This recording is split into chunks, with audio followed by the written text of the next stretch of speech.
बाबा सगळ्यांसाठी घर बांधतात पण आपल्यासाठी नाही बांधत. बांधणार बांधणार तुझे बाबा आता लवकरच आपल्यासाठी घर बांधणार. लेकीच्या भावनेशी का उगाच खेळता? अगं मी कुठे खेळतोय, खरं तेच तर सांगतोय.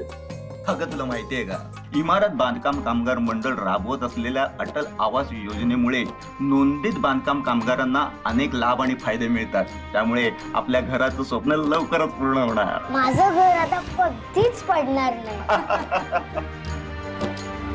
बांधकाम कामगारांच्या घराचं स्वप्न पूर्ण करण्यामागे महाराष्ट्र सरकारचा फार मोठा हातभार आहे. अटल बांधकाम कामगार आवास योजनेअंतर्गत 2 लाखांपर्यंतची मदत बांधकाम कामगारांना मिळते. बांधकाम कामगारांना नेहमीच करते सहकार, स्वप्न पूर्ती करणारे असे हे आपले महाराष्ट्र सरकार. सशक्त कामगार, महाराष्ट्र कामगार, महाराष्ट्र इमारत व इतर बांधकाम कामगार कल्याणकारी मंडळ, मुंबई.